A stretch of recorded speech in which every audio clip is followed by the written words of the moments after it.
Big TV భక్తి సమాచారం WhatsApp ఛానల్లో జాయిన్ అవ్వండి. అన్ని విశేషాలు ఎప్పటికప్పుడు తెలుసుకోండి.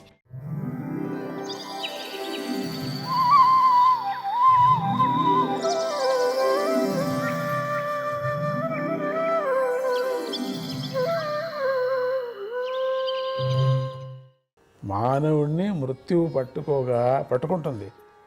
అదొక్కటే కొరికేది, ఇంకేది కొరకదు. దాని సొత్తు కదా అది. మనము ప్రాణమంతా మృత్యువు సొత్తు అయిపోతున్నాం కదా, అక్కడి నుంచే వచ్చాం కదా. కొంత టైం చెప్పారు, కొంతమందికి కొంత టైం చెప్పారు. కొంతమందికి 50 ఏళ్ళు అన్నారు, కొంత 30 ఏళ్ళు అన్నారు, కొంతమందికి 80 ఏళ్ళు అన్నారు, కొంతమందికి 100 అన్నారు, కొంతమందికి 100 పైగా కూడా ఇస్తానులే, చిల్లర ఇస్తానులే అన్నారు.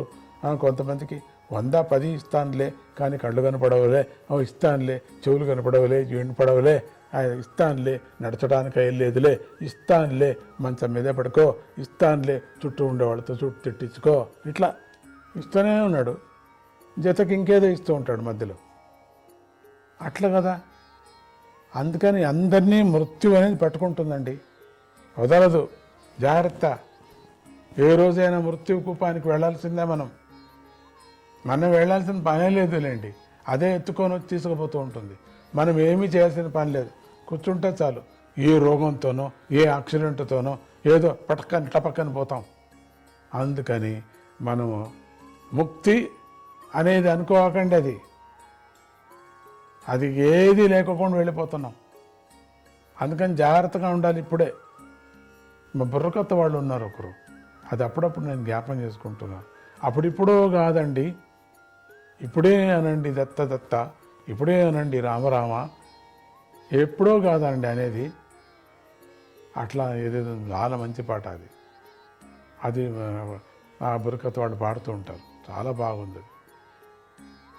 అందుకని మృత్యువు పట్టుకుంటుంది. ఇంకా అతడు తనకు అత్యంత ప్రీతిపాత్రాలైనటువంటి చాలా చాలా ప్రేమ ఆ మృత్యు అంటే, ప్రాణం అంటే, అది కూడా వదిలేస్తాడు. ఇది నిశ్చయము. ఇక డబ్బు మొదలైన వాటి గురించి చెప్పేదేముందండి, చెప్పండి. ఇంతవరకు చెప్పుకున్నాను కదా. ప్రాణమే వదిలినప్పుడు ఇవంతా ఇంకేముందండి. ఇంద్రియాలు ఏముంది, నువ్వు కొనుక్కున్న దుస్తులు ఏమవుతాయి, నువ్వు కట్టుకున్న వాచ్ ఏమవుతుంది, నువ్వు పెట్టుకున్న ఆభరణాలు ఏమవుతాయి, నువ్వు కొనుక్కున్న కారు ఏమవుతుంది, ఏముందండి. సోఫా ఏమవుతుంది.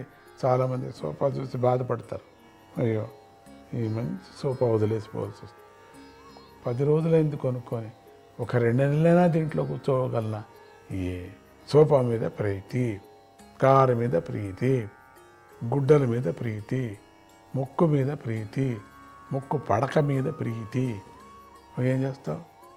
చెవుల మీద ప్రీతి, చెవులు పోగుల మీద ప్రీతి, నీ మెడ మీద ప్రీతి, మెడ ఆభరణాల మీద ప్రీతి, చెయ్యి మీద ప్రీతి, చెయ్యి కట్టుకున్న వాచ్ మీద ప్రీతి, నీ వేళ్ల మీద ప్రీతి, వేళ్ళకి వేసుకున్న ఉంగర మీద ప్రీతి, నీ పాదాల మీద ప్రీతి, పాదాలకు వేసుకున్న బూడుసుల మీద, షూస్ మీద ప్రీతి. ఒకటా రెండా?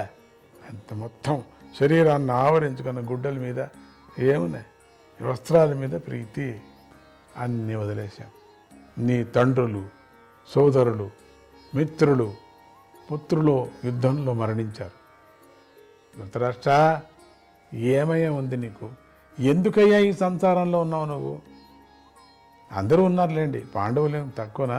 వాడికి కూడా సరిగా చెప్తాడు, ఒక పారి వచ్చింది, మళ్ళీ చెప్తాం నిదానంగా. అందుకని ఇక ధృతరాష్ట్ర, నా మాట వినలే.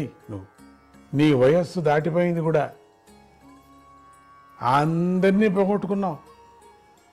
నీ యుక్తితో, నీ అహంకారంతో, నీ దురహంకారమైనటువంటి బుద్ధితో నీకు కావలసిన వాళ్ళందరినీ పోగొట్టుకున్నావు. పనికి వస్తుందిలే అని చెప్పి భ్రమపడ్డావే నువ్వు, వాళ్ళు కూడా పోయారు. పనికి వస్తానని చెప్పి నీకు ఇచ్చారే ప్రామిస్, వాళ్ళు పోయారు. ఈ రాజ్యం లేదు, ఏం లేదు. ఈ దేహం ఏమైంది? ముసలిదైపోయింది, లేయలేవు, కూర్చోలేవు నువ్వు, లే. అయినా కూడా ఇలా ఇతరుల ఇంటిని పట్టుకొని విరేలాడటం ఏమీ బాగలేదు. ఇక్కడ ఏంటి, ఇక్కడ ఉంటుకు నీకు అసహ్యంగా లేదు? నీకు సిగ్గురాలే ఇప్పటికైనా నీకు? ఆహా, ఎంత ఆశ్చర్యం నిన్ను చూస్తే. నాకు మాత్రం ఇంతవరకు ఆశ్చర్యింది. మొత్తం ప్రపంచమంతా పర్యటన చేశాను, పరమాత్ముడి యొక్క తత్వాన్ని తెలుసుకోవటానికి ప్రయత్నం చేశాను. కానీ నీ అటువంటి విచిత్రమైన ఒక ప్రాణిలాగా ఉన్నావు నువ్వు, తెలుసా? అబ్బా, చూస్తేనే నేను గౌరవం ఇస్తున్నా నీకు, లేదని కాదు, నమస్కారం నీకు. కానీ బాగలేదు నువ్వు ఇట్లా వేరే వాళ్ళ ఇంట్లో ఉండటం ఏంటిది, కాపతలం పడటం, సిగ్గులే నీకు. నిన్ను పెట్టుకుంటారు, నీకు తిండి పెడతారు నిజమే, కానీ నీకు సిగ్గులే. నీకెంత ఆశ్చర్యం! ప్రాణులకు గల జీవితాంశం ఎంత పెద్దది, అది నిన్ను పూర్తిగా తన వశం చేసుకుంది, తెలుసా? ప్రాణానికి ఉండటం. ఎందుకంటే నువ్వు ఇంటికి కాపలాగా ఉండే కుక్కలాగా భీముడు తెచ్చిపెట్టే అన్నాన్ని తిని బ్రతుకుతున్నావు నువ్వు, తెలుసా? సిగ్గులే. వాళ్ళని ఎంత హింస పెట్టావు నువ్వు, ఎంత వాళ్లకు అన్నాహారాలు లేకుండా విషం కూడా పెట్టావు కదా. ఈ విషం పెట్టిన వాడు నీకు అన్నం పెడుతున్నారు తెచ్చి, తెలుసా? నీకు ఎట్లా తింటున్నావో తెలియదు, అది విషమే అనుకో.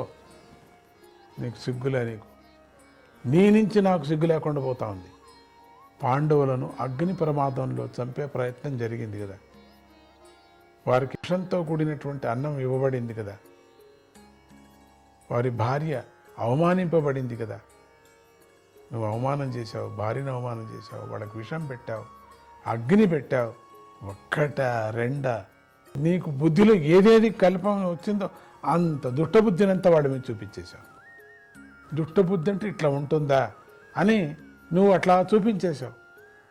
చాలామంది దుష్టబుద్ధి అంటే నోటితో మాట్లాడి ఊరికే ఉంటారు, దురద తీర్చుకొని ఊరికే ఉంటారు, ఏం చేయలేరని. కానీ నువ్వు చూపించేశావయ్యా, ప్రతి దుష్టబుద్ధిని చూపించేశావు. వాళ్ళ రాజ్యము, ధనము, ఇవన్నీ కూడా నువ్వు అపహరించావు, నువ్వు అన్యాయం చేశావు, మోసం చేశావు, దొంగతనంలాగా చేశావు. అటువంటి పాండవులు తమకు కలిగిన అన్ని ఆపదల్లోనూ ఏదో విధంగా కారణమైన నీకు దయతో ప్రాణభిక్షను పెట్టారు. ఎట్లనో నీకు ప్రాణభిక్ష పెట్టేశారు. నీలాగా కొంచెం బుద్ధి కొద్ది మందిలో పైన ఉండింటే పాండవుల్లో నీ ఈ పాటికి నేను చంపిపారేశారు. నేను పరమాత్ముని దర్శనం చేసే అటువంటి స్థితికి ఆ వైరాగ్యం ఏమిటి అని తెలుసుకున్నా నాకే ఇంత కోపం వస్తుంది నిన్ను గురించి, ముసలోడా. ఇక నీ ప్రాణాలకు గల ఎన్ని ఏండ్లు నువ్వు, ఎన్నేండ్లు ఉన్నావు నువ్వు, తెలుసా? ఎంత చూసుకొని వచ్చావు. ఇక నీ ప్రాణాలకు గల విలువెంతో నువ్వే తెలుసుకో. ఏముంది నీకు? ఒకటి పట్టుకున్నావు, ప్రాణం ఒక్కటి పట్టుకున్నావు, దానికి విలువ ఉందే? సిగ్గులే నీకు. దీనుడివి, అజ్ఞానివి అయిన నువ్వు ఇంకా జీవించి ఏమి సాధిద్దామని?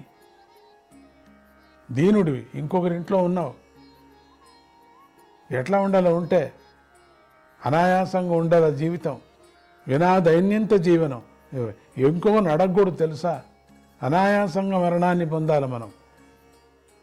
అది నీకు తెలీదా? నీకు తెలిస్తే ఇంత పని చేసేవాడు కదా. ఎన్ని మాటలు నీకు చెప్పా, ఎంతెంతగానో నిన్ను బోధించడం జరిగింది కదా. నీకు డైరెక్ట్గా, ఇండైరెక్ట్గా, అంటే ప్రత్యక్షంగా, అప్రత్యక్షంగా, నీకు ప్రయత్నంగా ఎన్ని చెప్పా నీకు. ఏం సాధిస్తావు నువ్వు? ఇంకా ఈ ముసలాడైపోయి ఇంకా లోపల ఏదైనా క్రోధం ఉంది నీకు లోపల. వాళ్ళ అన్నమే తింటూ వాళ్ళకే నువ్వు ఏదో పెడుతున్నావు. నువ్వు నీకు ఇష్టం లేకపోయినా వయస్సు మళ్ళటంతో శిథిలమైపోయిన ఈ శరీరము నువ్వు కట్టేటువంటి వస్త్రంలాగా క్షీణించిపోయింది, తెలుసా? నీ శరీరం ఎట్లా ఉందంటే ఎన్నో రోజులు కట్టుకున్నటువంటి వస్త్రం ఎట్లయిపోయి చినిగిపోయి వైరాగ్యంగా ఎట్లా ఉంటుందో ఆ వస్త్రం మురికిగా పారేయాల్సి వస్తుందో అట్లయిపోయింది ఈ శరీరం. ఎవడైతే వైరాగ్యాన్ని పొంది మమకారాన్ని విడిచి తన చిరునామా కూడా ఇతరులకు తెలియకుండా చేసుకొని ధర్మము మొదలైన ప్రయోజనాలను సాధించే సామర్థ్యము ఏమాత్రమూ లేని ఈ దేహాన్ని విడిచిపెడతాడో అతడే ధీర పురుషుడు అని పెద్దలు అంటారు, తెలుసా?